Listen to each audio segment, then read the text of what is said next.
Driverless car को लेकर भारत में जल्द ट्रायल शुरू होंगे और ये ट्रायल कैसे होंगे, इसके लिए क्या क्या सुविधाएं चाहिए, इस पर बातचीत करने के लिए हमारे पास ऑटो एक्सपर्ट आकाश साथ में हैं। आकाश जी, जो ड्राइवरलेस कार है उसके लिए सबसे पहले क्या सुविधाएं चाहिए और किस तरह से ट्रायल होते हैं? बेसिकली जैसे आप लोग बहुत अच्छे जानते हो कि इंडियन ऑटो इंडस्ट्री बहुत जल्दी मूविंग कर रही है, टेक्नोलॉजी को अडॉप्ट कर रही है वर्ल्ड वाइड। अभी हाल ही में हम लोग डीजल से पेट्रोल पे शिफ्ट हुए और बहुत तेज़ी से हम लोग पेट्रोल से अब ईवी पे शिफ्ट हो रहे हैं। और आप बेसिकली देख रहे होंगे कि हमारे इंडिया के लोग भी अवेयरनेस हो रहे हैं और वो ईवी को अडॉप्ट बहुत तेज़ी से कर रहे हैं। उसी के साथ साथ हम और मोर फ्यूचर टेक्नोलॉजी को भी अडॉप्ट कर रहे हैं, जैसे कि आज जो डेवलप्ड कंट्रीज़ है जैसे कि यूएस हो गई, यूरोप हो गया, तो वो आज की डेट में वो ड्राइवरलेस टेक्नोलॉजी को भी अडॉप्ट करके उस पर वर्क कर रहे हैं। तो हम इसी टेक्नोलॉजी को अडॉप्ट करने के लिए हमारी इंडियन गवर्नमेंट और इंडियन वर्ल्ड ऑटो इंडस्ट्री भी इस पर काम कर रही है साथ साथ, ठीक है ना। और ड्राइवरलेस कार का कंसेप्ट भी बहुत अच्छा है, क्योंकि ड्राइवरलेस कार कंसेप्ट में बेसिकली ये रहेगा कि जो व्हीकल ड्राइव होगा वो बिल्कुल रूल्स रेगुलेशन के साथ फॉलो करेगा। जैसे कि हम नॉर्मल जो ह्यूमन बीइंग गाड़ी चलाता है तो वो बहुत सारे रूल्स को ब्रेक कर देता है, रेड लाइट ब्रेक कर देता है, लेकिन ड्राइवरलेस व्हीकल जो चलेगी वो बिल्कुल ट्यून कंप्यूटराइज चलेगी। अगर रेड लाइट है तो वो गाड़ी ब्रेक होके रुकेगी रुकेगी नहीं, जैसा कि भारत में ट्रायल शुरुआत होने की उम्मीद जल्द है, तो ऐसे में क्या सुविधा की ज़रूरत होगी, सरकार को क्या करना होगा और जो कंपनियां हैं वो किस तरह से इसकी शुरुआत करेंगी, ट्रायल कैसे शुरू होगा? बेसिकली इसके लिए सबसे पहले तो हमें जो रिक्वायर्ड रहेगा वो रहेगा इंफ्रास्ट्रक्चर, सबसे इंपॉर्टेंट चीज़। और उसके लिए ड्राइवरलेस कार के लिए सबसे बड़ी चीज़ रिक्वायर्ड रहेगी वो रहती है हमारी हाई स्पीड इंटरनेट।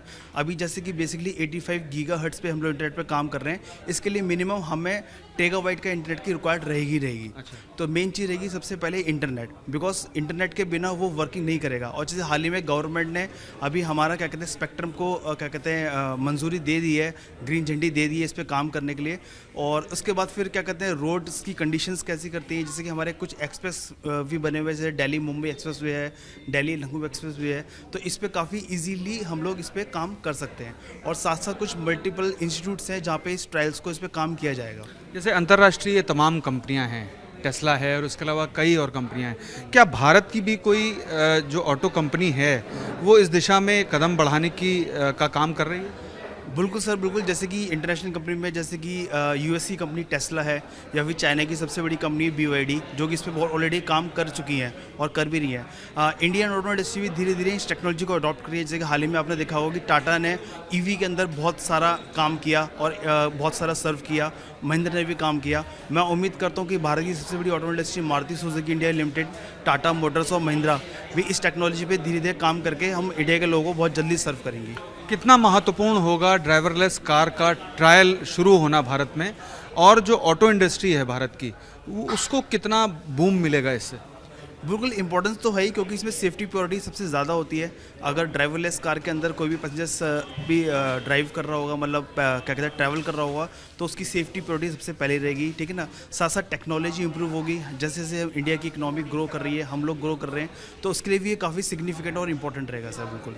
जैसा कि मौजूदा समय अगर देखा जाए तो बहुत रश है हमारे देश में, ट्रैफिक बहुत है, हाई डेंसिटी है ट्रैफिक की, तो ऐसी स्थिति में इतने गजीन एरिया में, यानी कि इतनी भीड़ भाड़ में वो जो ड्राइवरलेस कार होगी वो कैसे काम करेगी, या फिर उनके लिए कुछ स्पेसिफिक रूट्स ही काम करने के लिए होंगे? बिल्कुल, मैं आपकी इस बात से बिल्कुल एग्री कर रहा हूँ कि जैसे कि हमारी दिल्ली एनसीआर की सिटी हो गई, बेंगलोर हो गया, मुंबई हो गई, कैलकाटा हो गई, ये काफ़ी हैवी क्राउडेड सिटी है और वर्ल्ड वाइड हमारी पॉपुलेशन सबसे ज़्यादा है। तो कहीं ना कहीं ट्रैफिक कंडीशन पे स्टकिंग तो ज़्यादा रहेगी।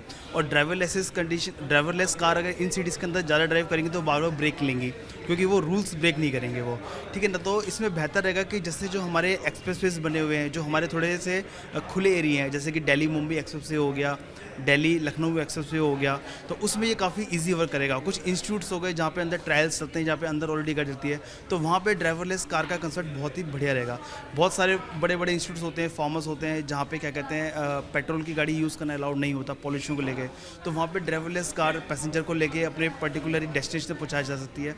तो उन जैसे पर्टिकुलर प्लेसेस पे हम इस चीज़ को बहुत ईजिली यूज़ कर सकते हैं और काफ़ी बेनिफिशियल और फ्यूचर भी हमारे लिए बेटर होगा इसके लिए। जैसा कि आपने बताया कि 95 गीगाहर्ट्ज़ से लेकर के 3 टेराहर्ट्ज़ तक का हाई स्पीड इंटरनेट ज़रूरी होगा, जो रोबोटिक्स में, 6G में और इश्यूज़ में भी काम आएगा।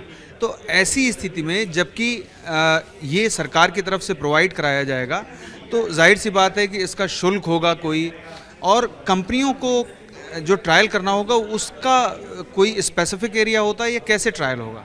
नहीं, बिल्कुल इसका स्पेसिफिक एरिया होगा क्योंकि भारत जैसे इतने विशाल देश के अंदर 3 टेराहर्ट्ज़ का इंटरनेट सप्लाई करना बहुत इजी नहीं टास्क होगा। हालांकि सरकार ने भी इसकी मंजूरी दे दी है, but it will take the more time.